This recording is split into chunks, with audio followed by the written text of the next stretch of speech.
Okay, welcome to the second talk. So I will introduce OpenML for those who are probably less familiar with it. This side. So the goal of OpenML is to enable network machine learning. Right? It's basically what OpenML tries to enable is for researchers, machine learning researchers, data scientists working in all sciences, to be able to collaborate together on a global scale and collaborate on a very detailed level. It means that if I'm running an experiment, so I have some data sets, I run machine learning workflows on this, I can automatically share those results with the world. And somebody in China can then immediately reuse those results in their work. Somebody in the US may then compare his method with my method. And the way we do this is that it all happens automatically by integrating machine learning tools. So that if we use those machine learning tools, they will automatically upload all the details of my research online. Right? Most importantly, it will link all results. Right? So if I run a machine learning study on certain data sets, it will all be automatically linked to all the other studies that have been run on the same data set. That means that I can look at one, I can share a particular data set, and I can challenge everybody in the world to build the best machine learning workflows on top of this, and I can always check which are the best techniques. It also means I can do these large prompt searches like in MetaQSAR and share all this online, and they will be automatically organized online, so I can just anytime go online and see what people have been doing. There could be that someone in the world is a robot scientist there making computations, or some algorithm that runs continuously machine learning experiments, and I'll always be able to get up-to-date results. Right? And very important that this happens mostly automated. So for data scientists that use those tools, there will be no extra work. They just have their username and password, and they'll be able to stream all their experiments online. They'll be able to connect to other scientists, people they trust, and share the results even before they're published. So I can start a large collaboration with 20 people all over the world, and they can see my experiments the second they are finished. They can see them online. And what we hope to achieve with this is to tackle much harder problems. Right? So machine learning is becoming such a crucial tool in many sciences, and many sciences are tackling very hard problems. And there's so much more we can do if we connect ourselves to this network. There's a lot of latent expertise. I may be working on a certain study, but I may not know some method, or I may not have the resources to run some method. And by using OpenML, by connecting online, I can use this latent expertise. Somebody else in the world may have just the right expertise to help me at that time. So let me show you this works. So first of all, because many people don't really believe that we can actually change the way we do science. And well, if you look back at history, you can see science has dramatically changed. The way we do science has dramatically changed over time. In the time of Galileo 400 years ago, when he discovered Saturn rings, he didn't write a scientific paper. For him, having the knowledge that Saturn has these rings is worth much more to him if it's a secret than when he shares it. When he shares this, to him it's basically become worthless. Right? So he never shared this. The only thing he did is write down his discovery, then jumble up the letters into an anagram, and he sends this anagram to all his astronomer rivals. And what this ensures is if somebody else makes the same discovery, he can go back and say, see, if you unscramble these letters, you can see I was first, so I should get the credit for that invention. Right? This was how many people like Leonardo da Vinci worked. I mean, for them, having knowledge as a secret was worth much more. Okay, so this changed mostly through the work of the Royal Society. So the Royal Society was a group of researchers, and their motto was take nobody's word for it. Right? So they said, you cannot just make a claim and assume that we will believe you. If you make a claim, you should come here and show the experiments and explain your methods, and then only if we see it actually happening, we will believe that this is that the claim is correct. Right? And so they started journals to be able to disseminate both the findings and the methods. And that meant that all the other people in the world could reuse the same methods. That meant that you didn't have to be incredibly willful or You didn't need to be a genius to do science. You could actually look at what other people were doing and build on top of that. And they implemented this method in the best way of disseminating information at the time, which was a printing press. Now, this was a giant advance for science, because since then science obviously exploded. But 300 years later, you can ask yourself the question whether journals are still the best way to do this, right? Right now we deal with very complex code, we deal with huge data sets, and if we publish results in a paper, it's basically detached from all that code and data. So we should work on systems where this is all integrated, right? Also in a paper, there's no room to put all the experimental details. So if you want to reproduce results, you have to make guesses. Papers are not updatable. You have to hope that other people will cite you and that the citations are counted correctly. There's publication bias, negative results are not published typically. There's no way to really discuss a paper online, although recently scientists are using Twitter to discuss scientific papers. It's very interesting. The best discussions of scientific papers happen on Twitter. And open science is still, I think, we're moving in the right direction, but still a question mark whether we can change this journal industry to be more open access. Right?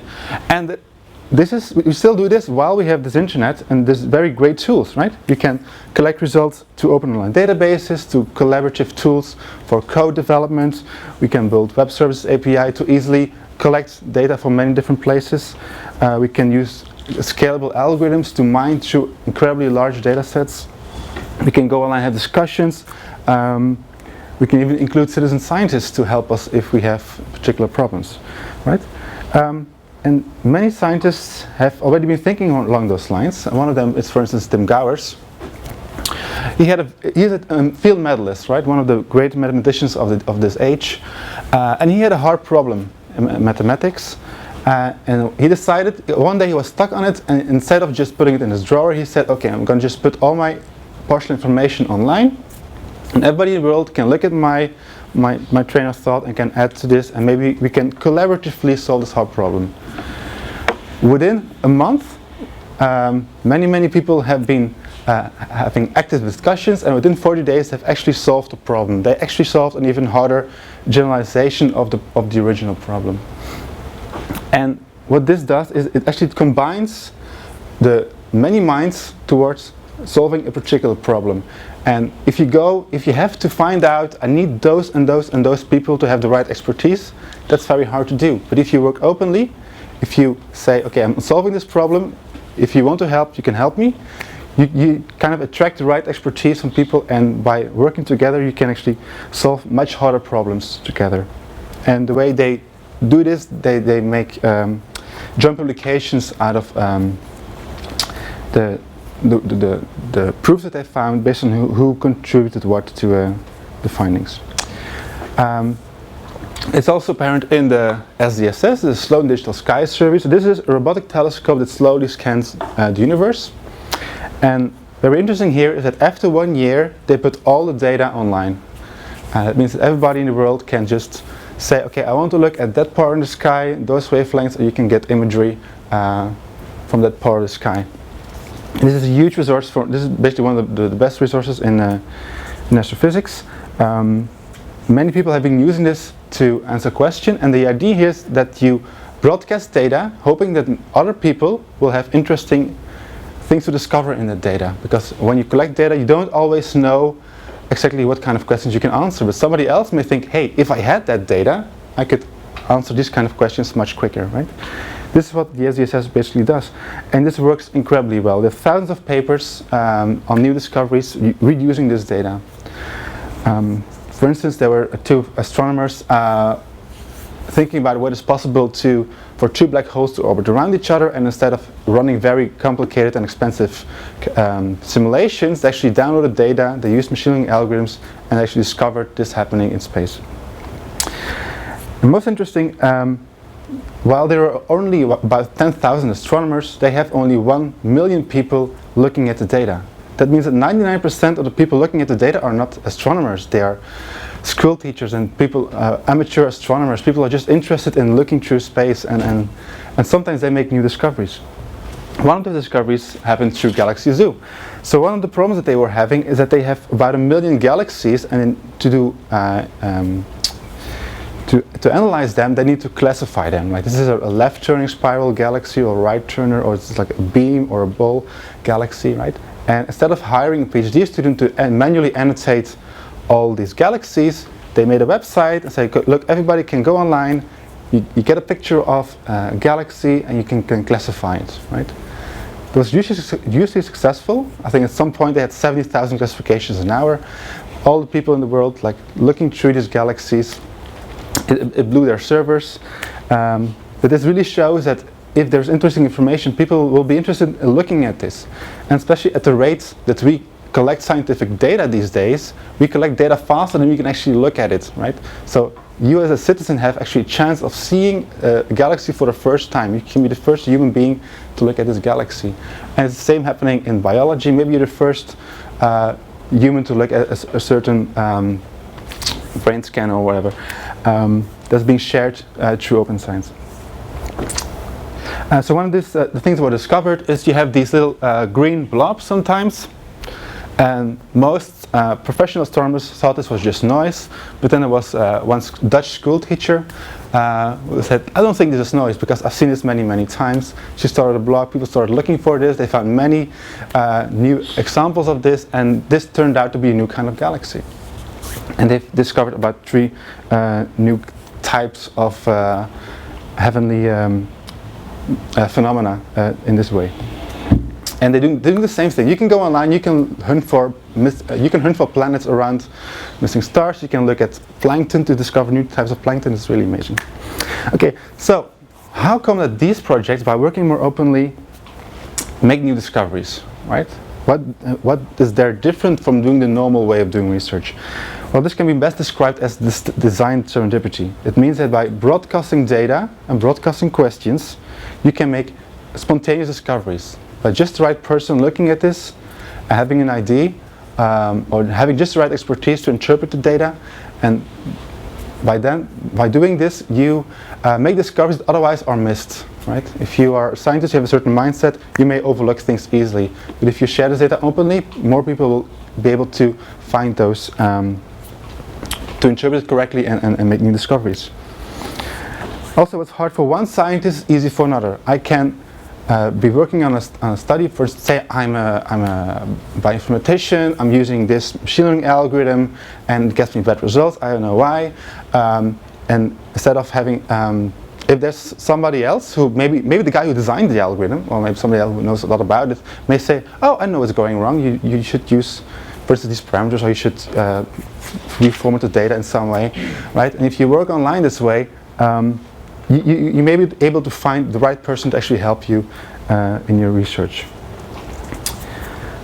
Also, what's surprising for one scientist, say you have a weird result and you probably cast it away. For another scientist, he may be able to explain exactly what's happening, or he may have a new idea that sparks new discoveries.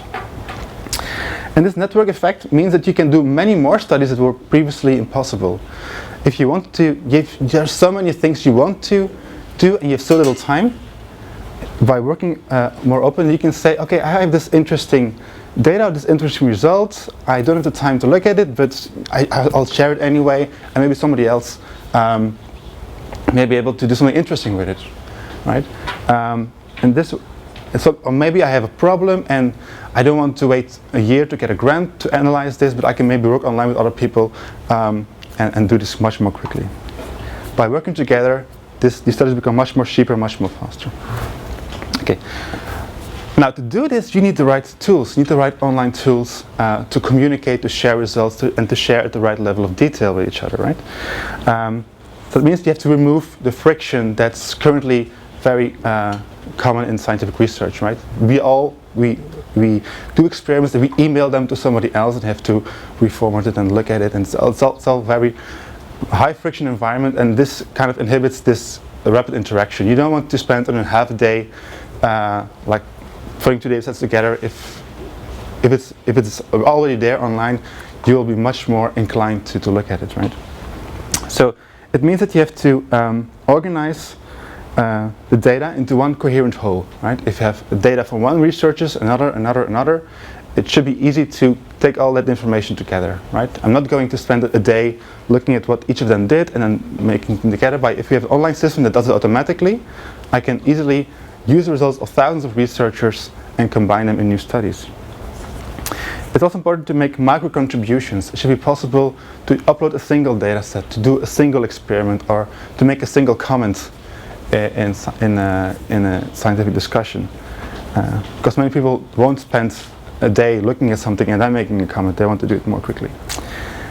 It should have easy organized communication, so you can actually communicate in real time with each other.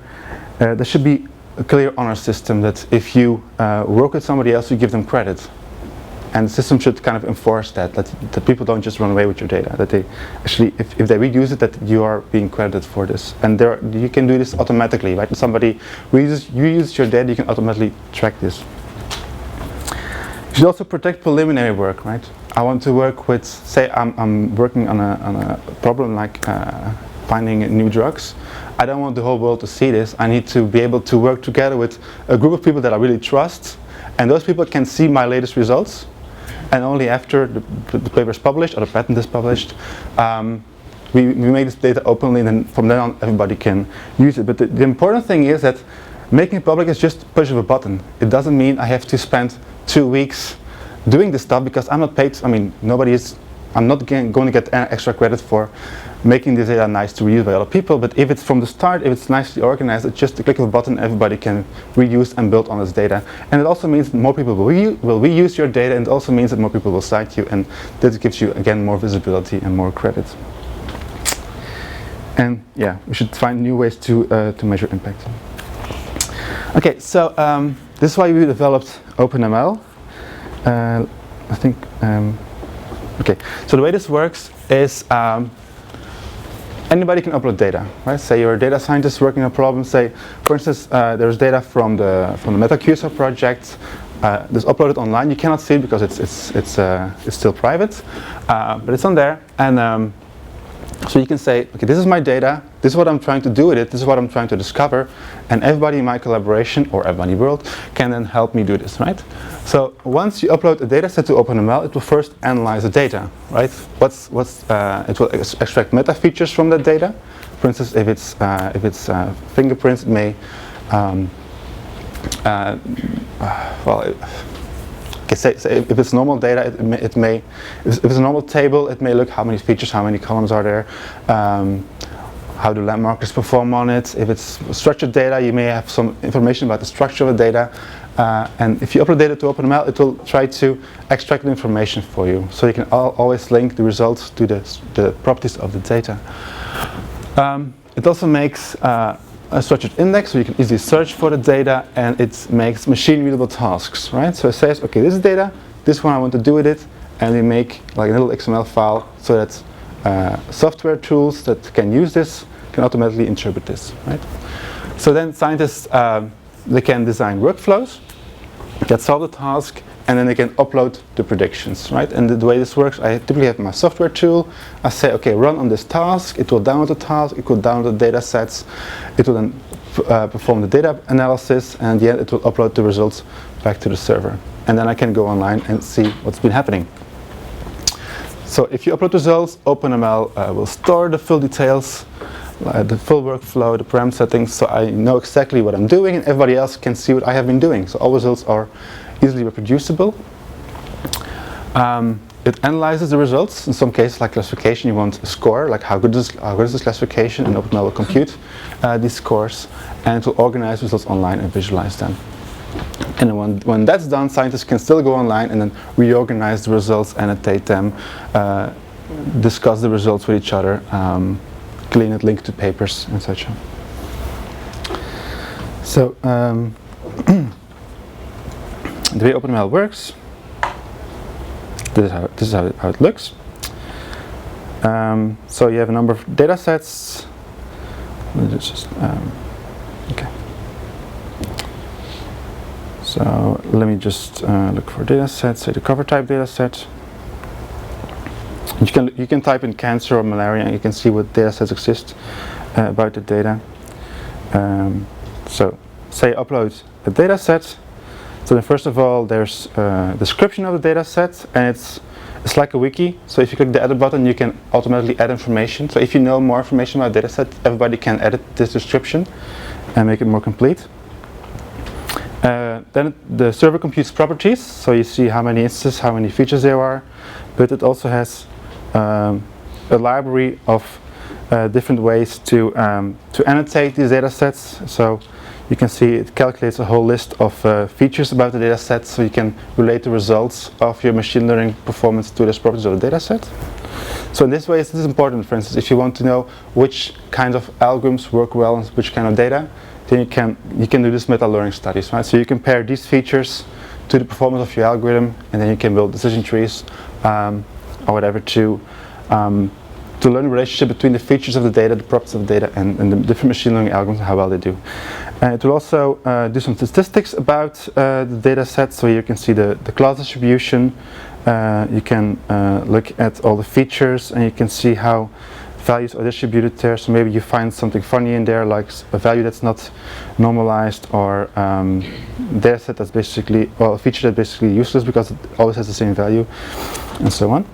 And then below you have the tasks, right? So once you have a data set, people can design tasks on top of that, right? So one task would be classification. It means here's a data set, here's a target feature. Now build me a model that predicts the target feature, right? So if I click at this, so here I see a classification, I have data streams, I have learning curves. So let's take classification. Now it's collecting all the experiments that people run on this data set for classification. So it gives a description of what the classification is supposed to do. It gives you the inputs, like the cover type data set, the cross validation you need to use, the target feature, and so on. And these are the outputs that the system is expecting from you, like the evaluations, the models, and the predictions. And then you see, okay, so 126 runs have been computed. You can score all these runs by different evaluation metrics, depends on what you're interested in. Here you see an overview of all the different machine learning methods that have been run on this data, and you can see how well they performed. And each one of the dots is a run, is a model that people built. And yeah, it's a bit harder on iPad, but if you click on this, you get you get all the details of the run. Okay, right. So okay, you can see who has run the experiment, when, what's the algorithm that they used, which are the parameter things that were used. You can download the full predictions, instance level predictions. You can look at the model. You can actually download a serializable binary of the model. So you can actually reuse the model to make new predictions. And then here you see the evaluations that the server computed on the data. So area on the ROC curve is 95% and so on. It took 2,600 seconds to build this model, and such and such and such. Right. So what OpenML did here is somebody has given a data set, asked to do classification with it, and here you see all the results by all the people who have run classification on this data set. You can do the same for stream mining algorithms. Oh, yeah. So the cover type, okay. So here I can look at data stream algorithms. Here I get a different task. There's a different set of algorithms that are being used to solve this task, and so on. So you can define any kind of task, like clustering. You can have a special meta-QSAR task to look at only those results, and so on. Okay. Right. So you can search anything. Okay. So there's an okay. I'll just switch it off. You also have the details of the workflows, right? All the experiments that are visible are also repeatable. It means you can download the data. You can also download the code that's being used, right? So say I'm interested in random forests. Okay, let's see this one. So here I can see how random forest performed. Again, I can choose a performance metric. I can see how it performed on different data sets. That's quite a few. And I can also see the variance. So point here is a model, and the variance is caused by different parameter settings of the random forest. And there's also a little help to visualize the effect of a parameter. And here you see, so the red means a random forest with a large number of trees, blue means random forest with a small number of trees, and you can see what the effect is of the number of trees on performance over different data sets. You can use for all parameter settings. Okay, so this is the data that's been organized. But the most crucial thing is that this happens automatically, right? So people don't want to upload manually upload data. It should all happen automatically, right? And that's why OpenML has a web API. It can be linked to data resources like Campbell, like UCI, like ML data, where they can extract the data sets from. It will then make them easily available and easily searchable so that you can do large-scale experiments. It also links to code repositories like tools like Weka, but also like code on GitHub. If you have code on GitHub, you can also just link it to the GitHub page. It has a Java API to connect it to Java-based machine learning tools like Weka, Moa, WebMiner, and NIME. It also has an R API to link it to R packages like MLR and data mining with R, or the next package that Luis will invent.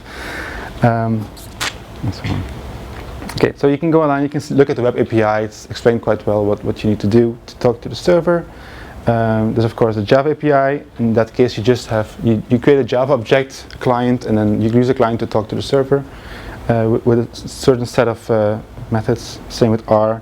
In a few lines of code, you can actually do an experiment, download, run an algorithm, upload the results again. There's also what's being used in the MetaQSAR project. It's also directly integrated into graphical tools like Weka. So if you use Weka, the next version of Weka will actually have it integrated. So you just select the OpenML experimenter, and then for the result destination, you select OpenML. Then you can give a number of tasks, you get a number of algorithms, and then Weka will run all the algorithms and all the tasks, automatically upload all the results to the server. Same with MOA, you can select tasks, you can select algorithms, and automatically all results will be uploaded online. Same with WebMiner, you can have an operator, it's called a node, that actually downloads the data. Then you can build your workflow. At the end, you have a separate operator that again uploads all the results online. So what this means is that all the people that do data science research can use Weka, WebMiner, R, and with a little extra effort to talk to the server, they can automatically share all their results online. That means that everybody else can reuse their results. You can set up large collaborations and get second by second updates on what everybody is doing, and all this information is shared online. And you can build on top of each other's work. What are the benefits for scientists? Why would they do that? First of all, you gain a tremendous amount of time, right? This is always always a tale of scientists telling, well, 10 years ago when I was a young researcher, we had to do this and this and this manually. Hopefully in the future, all of these things will be automatic, right? It means finding data and code should be just like a search query, and you can see all the interesting data sets, all the interesting code. You can run that against that and have all the experiments automated online. That means you can run large-scale studies. I can do huge parameter sweeps and have all the results organized online and just doing queries, and I can build models, I can build meta models on top of that without having to do all this stuff manually, right? I mean, we used to do this stuff in Excel, right? Nowadays we can do it much better. And we can immediately compare to the state of the art. So I don't have to email other authors, so please give me your code so I can compare against it. Now I can just compare against everybody's results, everybody who's shared their results. I can immediately compare against them without actually running their code. I can just reuse their results. And if I'm skeptical, I can always rerun the code because the code is available and the data is available, right? So it gives me a lot of time, and I can do many more studies that were impossible before. It leads to more productivity because I can directly work, I can build directly in prior work, right? I can look at an interesting paper I think, okay, I'm interested in this, I want to do more experiments with this, let's download the data and let's do interesting stuff with it. Like, this wasn't possible before. You needed weeks to, maybe months to reproduce the same experiments. You can work in online teams, right? If you need extra expertise, you can invite other people to say, can you look at this data? And you don't have to email them data, they can just go online. You just say, okay, add this person to the collaboration and they can look at all your data, visualize it whatever they want. And you can crowdsource problems. So if you have a problem, for instance, you have this data that you need to analyze, that you need to process in some way. You don't have the right expertise. You can always call people to help you. You can crowdsource all these problems. Overall, it gives you more visibility, right? Because, especially outside the sciences, because if you talk to people with industry or the general public, they will not read scientific papers, or most of them won't read scientific papers. But here you can just go online and look at all the algorithms. You can see how well they performed. So it's much easier for people, especially for students, to see what exists, what's the state of the art, who are the best people in this area. Right? And we can actually rank people with leaderboards. It also gives you more reputation, because by sharing your data, other people can more easily reuse it, which leads to more citations. OpenML will actually tell you, if you reuse data, how they should cite you. So you can ask OpenML, if somebody reuses my data, this is how they should cite me. And OpenML can also automatically track if they reuse results in a different study.